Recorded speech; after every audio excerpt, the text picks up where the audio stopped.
You shuffle forward in the dim, early morning light, feet aching and stomach hollow with hunger. The iron gates of the workhouse loom above you, black and cold. You step inside, and a gust of icy wind follows, carrying the smell of damp stone and despair. Your thin clothes do little to protect you as you clutch your small bundle of belongings.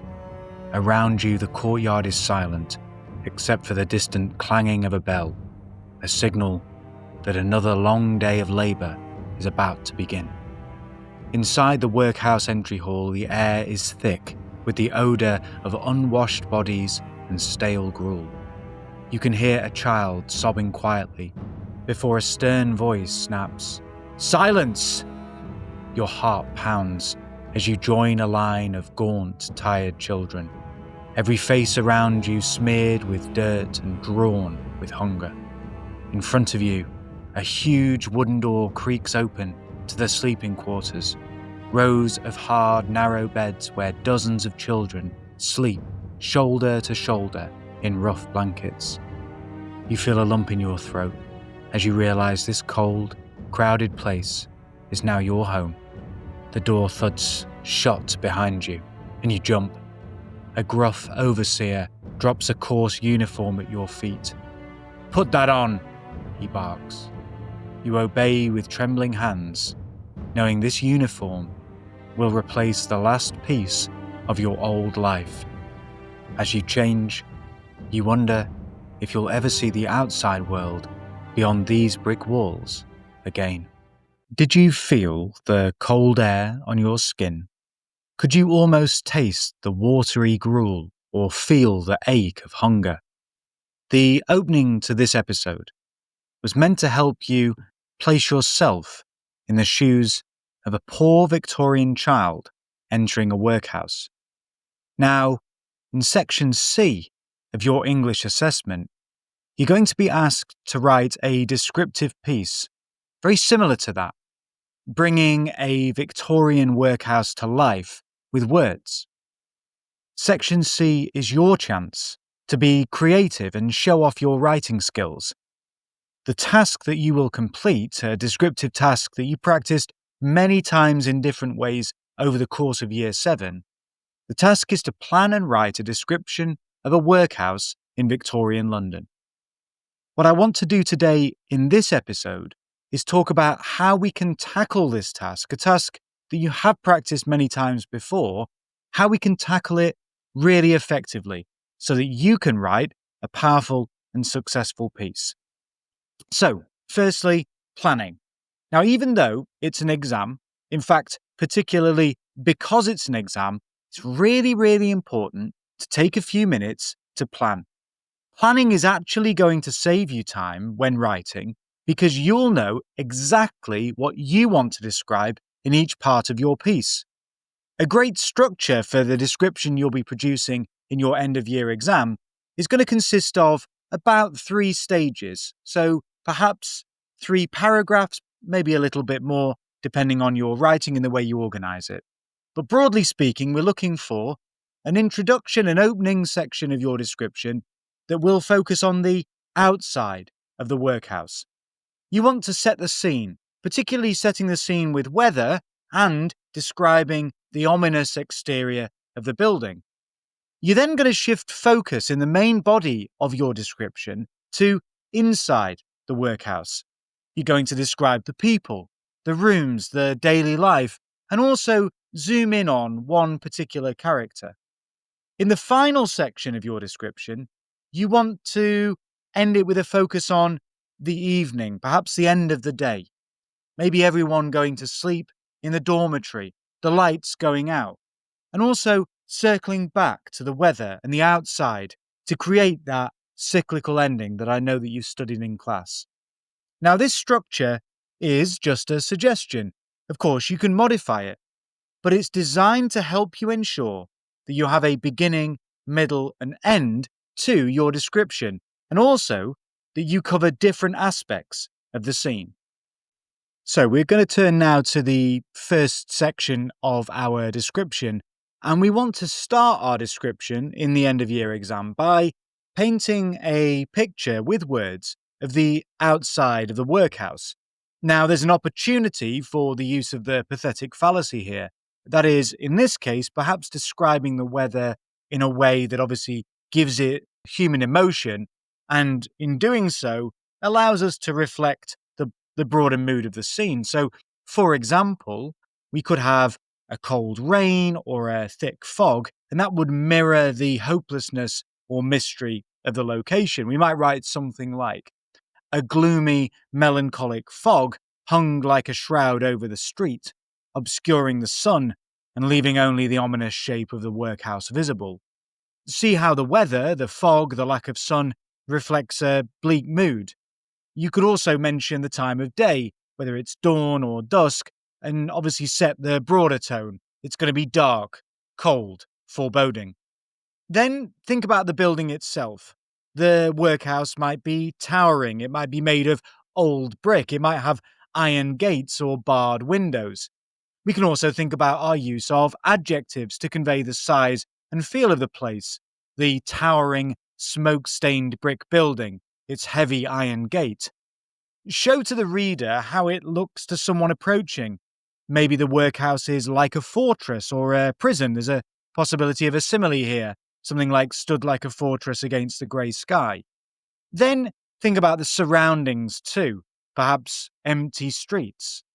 The first paragraph should seek to set out a dreary, dramatic scene that immediately signals to the reader that this is a place of foreboding. It's a dark, ominous place. In the second section of your description, we're moving now to the inside. We're taking the reader inside the building. And you might need to transition to signal that movement, that shift in focus with something like inside the workhouse or stepping through the doors. Once inside, focus on sensory details. Now, the starting point, generally speaking, is with sight. What do you see? A crowded hall, rows of beds, people in tattered clothes, maybe children working, or they're lining up for their meal of gruel. But also think about senses beyond sight. Think about sound, coughing, the distant clanging of a bell, a creaky cartwheel, distant cries, the soft murmuring of prayers. Don't forget that silence can be a sound too. It can be an eerie silence. It can be that hushed sense of fear.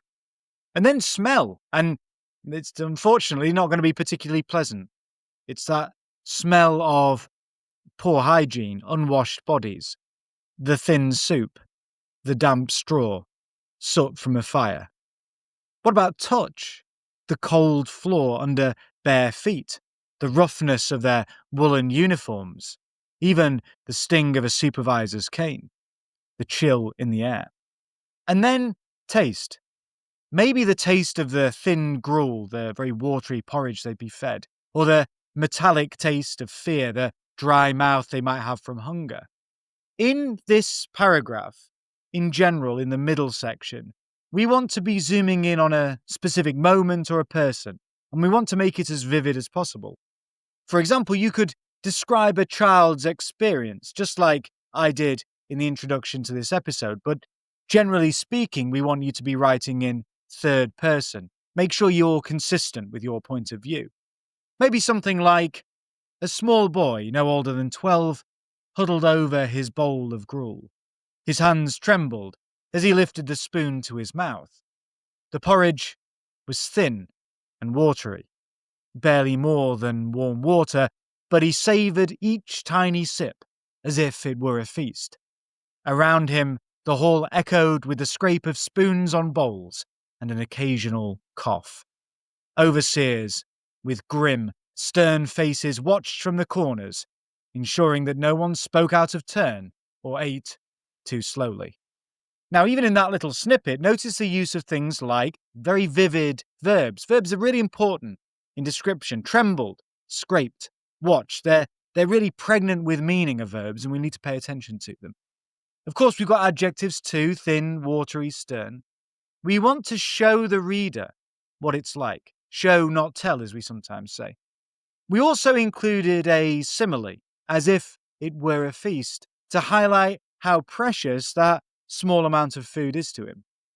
You could also describe the work that's taking place, maybe children doing laundry, their hands red and raw in cold water, or they're breaking stones or picking oakum, the unpicking of ropes. These were very common workhouse jobs. Try to use specific words to describe their expressions and their feelings. Words like weary, resigned, obedient, fearful. And then we can introduce figurative devices, metaphors, or similes. The children moving in the workroom like clockwork dolls, performing the very same motions without even the merest whimper. Hope drained from their eyes. We want to paint a picture of monotony, the drudgery of being in the workhouse. We could include lines like the dining hall was a sea of bowed heads and hollow eyes, each child an island of loneliness in that vast and cold room. The middle section is where we can really immerse the reader in the oppressive atmosphere of the workhouse. On the mark scheme, and something you've been looking at recently too, it asks you for asyndetic lists.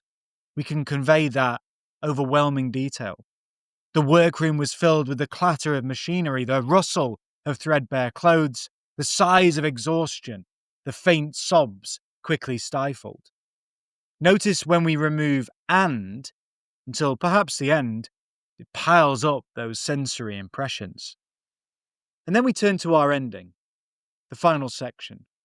Now, a strong way to end a descriptive piece is to shift the focus all the time.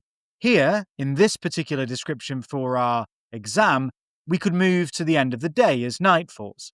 This gives the reader a sense of the passage of time, and also there's a possibility of creating a cyclical structure if you reference something from the beginning again.